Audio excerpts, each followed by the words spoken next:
Mau dengar nggak? Kamis depan aja.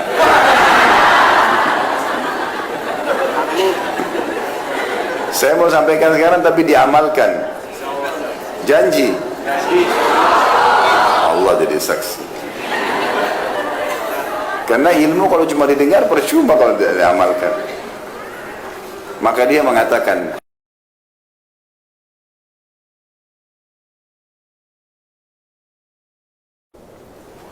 dan termasuk teman-teman cara di poin kedua ini, cara untuk mempertahankan nikmat. Setiap kali antum mendapatkan nikmat, kalau mau selalu ya grafiknya itu naik terus nikmat itu, maka ingat di setiap nikmat itu ada haknya Allah subhanahu wa ta'ala. Keluarkan di jalan Allah ya. Keluarkan jalan Allah berapapun nilainya. Misal Allah subhanahu wa ta'ala berikan kepada kita handphone baru, mau bagus beli handphone lagi yang lain, kasih juga orang susah, walaupun nilainya mungkin belum bisa mencapai sama. Kita beli baju sebagai tanda syukur, kita berikan juga baju kepada orang yang baru. Kita makan di restoran enak, beli porsi yang sama, kasih juga kepada orang susah, kasih tukang parkir, kasih orang susah, porsi yang sama. Itu nanti grafik nikmatnya selalu naik, nggak akan turun.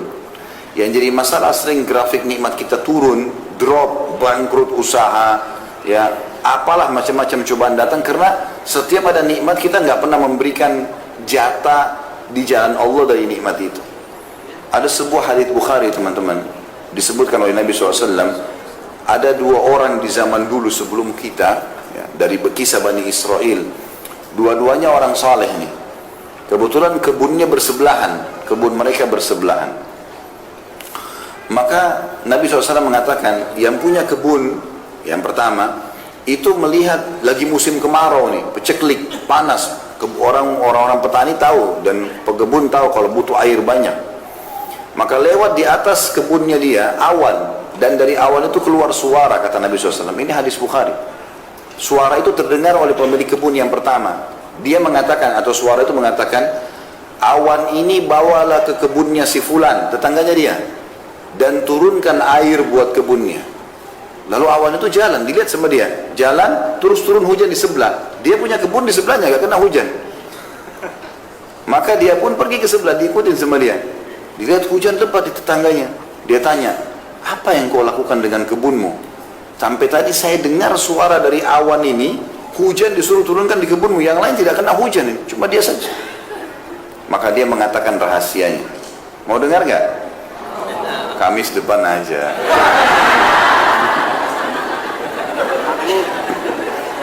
Saya mau sampaikan sekarang tapi diamalkan. Janji. Allah jadi saksi. Karena ilmu kalau cuma didengar percuma kalau tidak diamalkan. Maka dia mengatakan, hasil kebunku aku bagi 3. Bukan modalnya ya, hasilnya saja.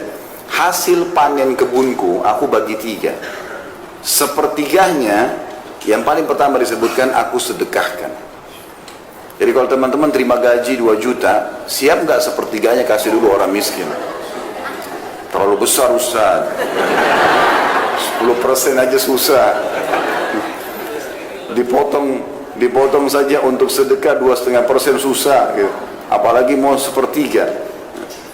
Sepertiganya paling pertama saya sedekahkan dulu, langsung di jalan Allah. Sepertiganya saya kembalikan ke modal usaha saya, sepertiganya saya pakai untuk biaya keluarga saya. Karena dia bagi 3 begitu, dia tahu semua nikmat ada hak Allah situ, berapapun yang dia bisa keluarkan, maka Allah SWT berikan hujan di waktu musim peceklik. Dan ini grafiknya teman-teman, ini rahasia yang grafiknya naik. Yang saya heran ini, kita udah tahu teori syar'i, sedekah itu resep kekayaan. Kenapa masih belum diamalkan? Kadang-kadang kita heran dengan orang tidak mau bersedekah dan masih negosiasi sama syaitan. Tidak boleh negosiasi sama syaitan. Ada orang miskin minta, kayaknya itu anak pinjaman. Dia masih kuat tuh.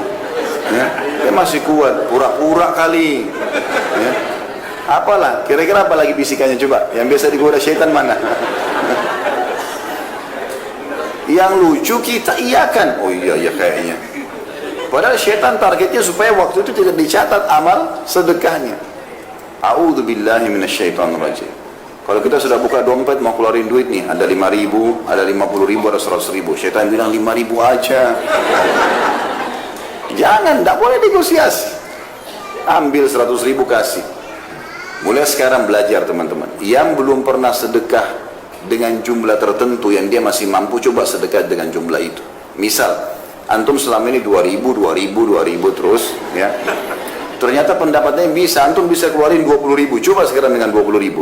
Bisa 100.000, belum pernah dicoba, coba 100.000. Belum pernah sejuta, coba sejuta. Yang kaya raya 100 juta, coba. Nilai yang belum pernah. Nanti datang juga yang besar.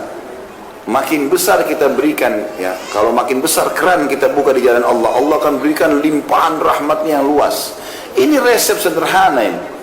Sa'ad bin Ubadah radhiyallahu anhu, sahabat Nabi, itu melimpah hasil panen kebunnya teman-teman, sepanjang tahun tidak pernah berhenti kurmanya, sampai kaya raya melimpah-limpah.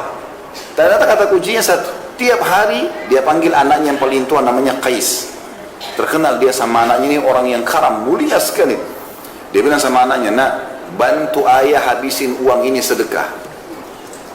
Bantu ayah habisin uang ini sedekah. Silakan kau kasih siapa saja, yang penting jalan Allah. Tiap hari ayah sama anak ini ambil dari hasil penjualan kurma, bagi-bagi, buka pintunya. Setiap hari ada orang naik di atas rumahnya teriak, wahai penduduk Madinah, siapa yang mau butuh, kalau kita kayak sembako sekarang, siapa yang butuh kebutuhan pokoknya silakan ambil. Minyak saminnya, gandumnya, kurma, ambil silakan, berapa saja, nggak dibatasi. Jadi tiap hari itu rumahnya terbuka, antri orang ambil semua makanan tiap hari, nggak pernah habis. Bahkan ini mendatangkan berkah ke kebun, dia tidak pernah putus buahnya sepanjang tahun. Pohon-pohon kurma setahun sekali kurma panen, tapi ini subhanallah sepanjang tahun berbuah terus dan melimpah terus.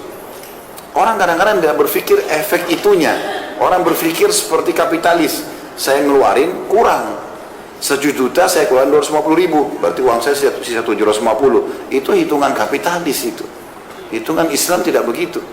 Itu kita keluarin 250.000, ya, misalnya dari 1 juta masih ada 750.000. Sebenarnya ini 250.000 ini sudah berlipat ganda, minimal 10 kali lipat. Itu sudah 2,5 juta. Karena Allah janjikan setiap amal saleh dilipat gandakan menjadi 10 kali lipat. Dalam Al-Quran Allah bilang itu. A'udzubillahi minasyaitonir rajim, innal hasanati yudhhibna sayyi'at. Sesungguhnya amal baik itu man ja'a bil hasanati falahu asyru amsalihha. Itu ayatnya. Siapa yang berbuat satu kebaikan, Allah akan balas 10 kali lipat. Sampai pernah satu kali datang keuntungan 80.000 dirham. Mahal, banyak sekali uang ini. Ya, miliaran kalau kita uang Indonesia. Yang sekarang uang kita. Di zaman datang, lalu Sa'ad bilang sama anaknya, kita apain duit ini? Apa ini maksudnya kita habisin? Bagaimana caranya ini? Supaya cepat habis, jangan nginap. Hari ini harus habis. Kata anaknya, ayah kita buka aja pintu utang. Baik, teriak di atas rumah. Siapa penduduk Madinah yang butuh utang datang saja. Datanglah orang, ambil 5.000, ambil 3.000. Lalu mereka sepakat. Jatuh tempo kapan? Akhir bulan. Baik, dibiarin dulu dalam akhir bulan dalam bentuk utang. Lalu anak sama ayah sepakat. Begitu mereka datang akhir bulan, katakan sudah tidak ada utang kalian. Jadi begitu datang, kami mau bayar. Sudah lunas, kami tidak terima uang kami lagi. Ada nggak yang begitu? Kok ketawa lagi? Berarti banyak sekali cambuknya hari ini. Ini 10.000 aja ditagih. Kok punya utang? 10.000 sudah matanya belalak, marah-marah. Luar biasa. Maka begitu polanya, luar biasa gitu. Pernah satu kali, Qais ini, dia lihat gudangnya ayahnya lagi penuh. Ayah lagi nggak ada, diambil sama dia. Naik di unta, banyak, keliling Madinah. Siapa yang butuh ambil saja, siapa yang butuh ambil saja, iklan begitu. Abu Bakar sama Umar lewat. Ini Qais ini kalau kita biarkan habis harta ayahnya nih. Ini kata Abu Bakar sama Umar ini, mertua Nabi yang siapa tidak kenal namanya gitu loh. Ahli surga di jalan surga, bilang begitu. Rupanya sampai berita itu kepada Sa'ad, ayahnya. Lalu Sa'ad datang di depannya Abu Bakar sama Umar dan banyak orang. Dia mengatakan, wahai penduduk Madinah, siapa yang mau menolong saya melawan Abu Bakar sama Umar? Karena dia telah mengajar anak saya untuk pelit. Padahal Abu Bakar sama Umar niatnya baik. Ini tadi ayahnya belum ada, diambil semua isi gudang, taruh di unta, terus dibagi-bagiin. Siapa yang mau ambil, pokoknya ambil. Maka Abu Bakar sama Umar bilang, ini anak habisin hartanya orang tuanya nih kalau begini. Orang tuanya masih nggak ada keluar, gitu kan? Maka ayahnya malah marah kepada Abu Bakar sama Umar. Wahai penduduk Madinah, siapa yang mau tolong saya lawan Abu Bakar sama Umar nih? Ngajarin anak saya pelit. Ada nggak orang tua begitu sekarang? Anaknya bawa kertas infak sekolah, ibu ayah infak sekolah, anti aja nak. Infak 5.000, 10.000, tidak mau, bakhil. Bagaimana mau kaya ini? Pelitnya luar biasa. Ini tidak boleh ada ini. Mau diterapin nggak resepnya nih? Coba panitia masjid sebentar lihat sunduk ya. Bertambah nggak? Kalau enggak berarti bohong. Ini lewat sunduk 2.000. Minta sama Allah kesehatan, keturunan, selamat dari surga, selamat masuk surga, selamat dari neraka. 2.000. Bagaimana bisa? Wahai muslimin yang bakhil, ini penyakit jiwa, nggak boleh bakhil. Begitu kata Nabi SAW itu. Ada sahabat datang, orang-orang Badui, lalu ditanya oleh Nabi SAW, siapa pemimpin kalian? Disebut namanya, si Fulan. Kata Nabi SAW, bagaimana dia? Ya Rasulullah berwibawa, tapi bakhil. Perhitungan sekali, kepala suku tapi perhitungan, tidak loyal sama warganya gitu. Lalu kata Nabi SAW, penyakit apa yang lebih berat daripada bukhul? Penyakit jiwa itu, bakhil. Ada orang bakhil sama dirinya sendiri. Kopiahnya sudah sobek, nggak diganti. Mau kena 2 tahun, kotor, nggak dicuci. Kenapa ini? Sejadah robek-robek, kenapa? Masjid dekat rumah rusak, nggak ada andilnya sama sekali. Dirinya sendiri dia bakhil. Ada orang begitu, pergi umrah mampu, cari travel yang paling murah, biar jauh dari Masjid Haram. Kenapa? Diri sendiri bakhil. Kalau belum beli bisnis kelas, pakai hotel bintang 5, bayar, Allah ganti. Allah ganti, sudah ibadahnya enak, hotel bintang 5, busnya bagus, bisnis kelas diganti lagi lipat-lipat. Kenapa bakhil? Benar nggak ini? Allah jadi saksi loh. Saya udah sampaikan. Ilmu harus diterapkan. Jadi resep sederhana ini harus diamalkan. Nikmat kalau mau grafiknya naik, sering bersedekah. Ini resep luar biasa ini. Para sahabat dengar kisah-kisahnya di YouTube. Di YouTube itu sudah banyak ceramah saya tentang Abdurrahman ibn Auf, Abu Bakar bin Abu Bakar radhiyallahu anhum ajma'in, kemudian Sa'ad bin Abi Waqqas dan banyak yang lain. Kaya raya. Kata kuncinya satu, sedekah. Sedekah terus. Tidak ada hari kemudian mereka bersedekah. Itu selalu dikerjakan. Maka ini harus poin. Dan beda teman-teman orang yang bersedekah, orang yang bersedekah dengan cara dia yang mencari sumber orang yang mau menerima sedekah, dengan dia menunggu siapa yang minta sedekah. Kalau antum nunggu seperti di komplek ini misalnya, dijaga security segala macam, nggak ada orang miskin masuk. Misal contoh, kapan antum sedekah? Keluar pun sudah langsung masuk tol. Kapan mau sedekah kalau nunggu orang? Ya? Maaf ini yang tinggal di komplek ini, saya tidak bermaksud apa-apa. Bicara secara umum, gitu kan? Karena memang kalau kita mau tunggu orang datang baru kita sedekah. Kalau seminggu nggak ada datang, berarti seminggu aku tuh nggak sedekah. Padahal setiap hari kata Nabi SAW dalam hadis Bukhari, Allah turunkan 2 malaikat setiap pagi.